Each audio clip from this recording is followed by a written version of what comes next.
Good morning my all friend, সবাইকে স্বাগত Sonai লাইফস্টাইলের new ব্লগে। আশা করি সবাই সুস্থ আছো, ভালো আছো। আর আমরা কিন্তু একদমই ভালো নেই। কালকে বলেছিলাম ভিডিওতে যে কালী পুজো থেকে এসে সোনার প্রচুর জ্বর উঠেছিল, তো সারা রাত্র ওর জ্বর ছিল। তা আবার ভোর 5টার সময় দেখো এদিকে বেরিয়ে পড়েছি। তখন বাজে 6:30, 5টার সময় খবর আসলো যে আমার শ্বশুর বাড়িতে আমার মাসির শাশুড়ি মা ছিল, উনি মানে স্ট্রোক করে অবস্থা খুব খারাপ। তো ওনাকে দেখতে চলে গেলাম। প্রচুর ঠান্ডা, সোনাকে দেখতে পাচ্ছ চাদর নিয়ে কিভাবে নিয়ে গেলাম। ওই একটা অবস্থা। ওনার ছেলে নেই, আমার বরেরা 2 ভাই, ওরাই ওনার ছেলের মতো। তো ওর মাসির 2 মেয়ে আছে। তো এদিকে দেখতে পাচ্ছ গিয়ে কিন্তু দেখছি উনি এভাবে নিচে মানে রেখেছে, কারণ বিছানায় রাতে যখন স্ট্রোক করেছিল হিসু করে দিয়েছিল।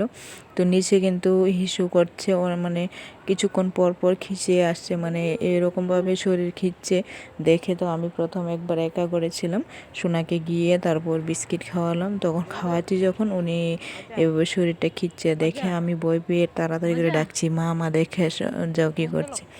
তো শাশুড়ি মা শ্বশুরমশাই বলছে উনি রাত 1:30 থেকে এরকমই করছে। তো 4বার করছে আমরা আগে যাওয়ার পর, তারপর অনেকবার করেছে। ওনার মেয়েরা আসলো, আমার ননদ আসলো। তো ওনার মেয়ের জামাইরা আসার পর দুপুর 12:30টার সময় ডাক্তারের কাছে নিয়ে যাওয়া হলো। তার আগে এদিকে দেখো চা করেছি আর মুড়ি মাখিয়ে চানাচুর দিয়ে খেয়েছি। তার মধ্যে আবার 15টা টিফিন নিয়ে এসে খাওয়া হয়েছে, অনেকগুলো মানুষ ছিল। তো তারপর মাসিকে নিয়ে ডাক্তারের কাছে যাওয়ার পর এদিকে রান্না করলাম, কারণ আমাদের তো খেতে হবে। বাড়িতে রান্না বান্না কিছুই হয়নি সকাল থেকে। তো ওইদিকে দেখো আমি রান্না বসিয়েছি, সবাই মোটামুটি চলে গেছে, শুধু আমার বর আছে। কারণ সোনার জ্বর, ও আবার কান্না করছে, ওর আবার সকালে জ্বর উঠলো, গিয়ে একটু ঘুমিয়েছিল 10টার সময়, তো আবার জ্বর আসলো। তো এখন সোনাকে নিয়ে আমরা আবার একটু ডাক্তারের কাছে যাব। তো তার আগে দিকে রান্না বসিয়েছি, তখন বাজে 1টা 1:30 মতো বাজে। তো দেখো ভাত হয়েছে মাটির চুলোয়, আর এদিকে ফুলকপি আলু একটু ভাপিয়ে নিয়ে ভাজি করে নিচ্ছি। মাছ আছে, ভাঙ্গাস মাছ, ওইগুলো দিয়ে ধনেপাতা দিয়ে রান্না করব। তো সব কিছু রেডি করে নিয়েছি, লঙ্কাটাও বেটে নিয়েছি, ধনেপাতা কেটেছি, পেঁয়াজ কেটেছি। তো এদিকে দেখো তরকারি হয়ে এসেছে।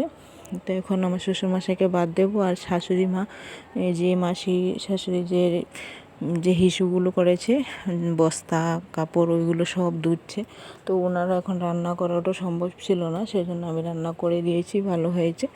তো এদিকে দেখো আমরা সবাই খেতে বসবো। আর এদিকে আমার বর এদিকে যে পেস্তা আলু আমরা এটাকে বলি, গাছে যে আলুটা থাকে উপরে আর মাটির নিচে এগুলো থাকে, তো দেখতে পেলে উঠাচ্ছিল মাটি শাবল দিয়ে কুটে। তো শাফল দিয়ে মাটি করে কিন্তু প্রায় 10 কেজির মতো আলু বের করেছে। এখান থেকে এগুলো আমরা নিয়ে এসেছি, আর ওইগুলো বাড়িতে রয়ে গেছে।